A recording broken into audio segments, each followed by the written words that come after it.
दोस्तों फिर से आप लोगों का बहुत बहुत स्वागत है मेरे इस YouTube चैनल में। तो आज मैं आपके सामने एक मोस्ट अंडररेटेड मूवी लेके आया हूँ। आपको पता है कि मैंने अपनी अंडररेटेड मूवीज की सीरीज शुरू करी थी, तो ये उसका 3rd एपिसोड है। तो देखिए, इस मूवी का नाम है उरू द ट्रैप। देखिए, ये एक हॉरर फिल्म है, हॉरर थ्रिलर फिल्म है, मैं ये कह सकता हूँ। ये जब मूवी आप देखोगे ना, आप स्टार्टिंग 1.5 घंटे की मूवी है और स्टार्टिंग से लेकर 75% मूवी हो जाने तक आपको ये लगेगा कि गलती एक लड़के की है, एक राइटर की है। मैं आपको पहले बता दूं, लेकिन आखिर में आते ही आपका दिमाग पूरा घूम जाए। मैं आपको स्क्रिप्ट बताता हूँ कि स्क्रिप्ट में क्या है। तो स्क्रिप्ट ये दर्शाती है कि एक राइटर है, एक बहुत ही फेमस फिक्शियस राइटर, जिसको कोई नई कहानी नहीं मिल रही। उसने जितनी भी कहानियां लिखी है वो आउट टू डेट हो चुकी हैं। अब उसके लिए कि वो एक कॉटेज जाता है जो एक पहाड़ पे स्थित होता है। उस कॉटेज में जाके वो काफी अच्छे से सोचता है कि आखिर मैं एक हॉरर थ्रिलर स्टोरी की जो मैं कहानी में कैसे लिख सकता हूँ। यही सोचते सोचते उसके साथ कुछ हॉरिफाइड इंसिडेंट्स होने लग जाते हैं। उसे डर लगने लग जाता है और उसको लगता है उसके आसपास कुछ सुपरनेचुरल एक्टिविटीज हो रही। इसी में ही दिखाया कि उसकी बीवी भी उसी कॉटेज में आ जाती है और उसकी बीवी पर भी हमला होने लग जाता है और इसी बीच जो राइटर है उसकी मौत हो जाती है। लेकिन जब ये कहानी आगे बढ़ती है तब पता चलता है कि वो जो राइटर होता है वो खुद अपनी बीवी को मार रहा होता है। उसका कहना ये था कि मैं जो भी कैरेक्टर लिखता हूँ, मुझे उस कैरेक्टर में ढलकर काम करना ज्यादा अच्छा लगता है, तभी मैं एक नई कहानी लिख पाता हूँ।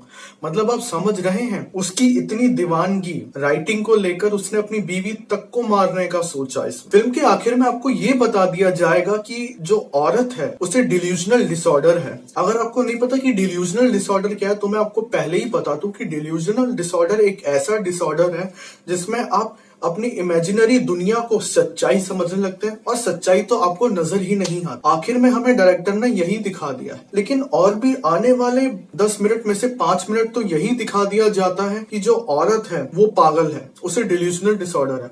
लेकिन आगे बढ़ते बढ़ते हमें क्लाइमेक्स में ही ये समझ आता है कि सारी की सारी गलती, जो भी कल्प्रेट था वो राइटर ही था। उसने काफी सारे लोगों को मारा इस फिल्म में, अपनी बीवी को भी मारना चाहा, लेकिन अपनी बीवी को उसने पागल कर एक पागल खाने में रख दिया और उसी पागल खाने का वो डॉक्टर बन गया।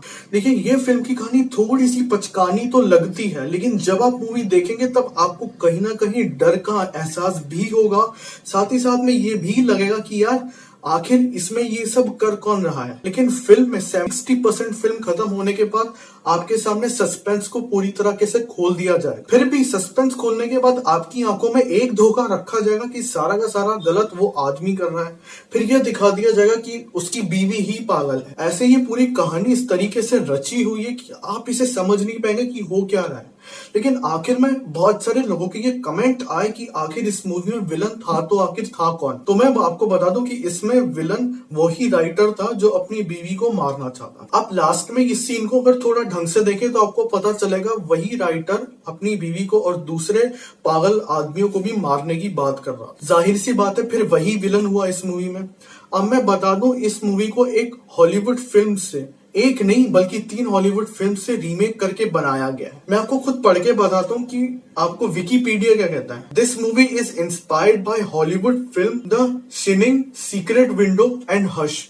इन 3 मूवीज की ही ये रीमेक करके इन्होंने रीमिक्स करके बनाई है। अब ये मूवी 2017 में रिलीज हुई थी और अभी ही 20 सितंबर 2020 को इसका Hindi version B Pen Movies के यूट्यूब चैनल पे अवेलेबल कर दिया गया है। देखिए, मूवी इंटरेस्टिंग है, अच्छी है, लेकिन जिस तरीके की एंडिंग इन्होंने दिखाई है मुझे लग रहा है वो बहुत ही ज्यादा बेकार आपने कर दी है। लेकिन ओवरऑल 80% मूवी अच्छी है। ये मूवी हिंदी में यूट्यूब पे अवेलेबल है, मैं लिंक डिस्क्रिप्शन में दे दूंगा, आप जाके देखिएगा और फिर मुझे बताइएगा कि आपका इस मूवी के बारे में क्या कहना है। तो मिलूंगा अगली ही वीडियो में, तब तक बने रहिए मेरे इस यूट्यूब चैनल के साथ और सब्सक्राइब कर दीजिए ताकि मैं और भी अच्छी अच्छी अपडेट्स आप लोगों तक पहुंचाता रहूं।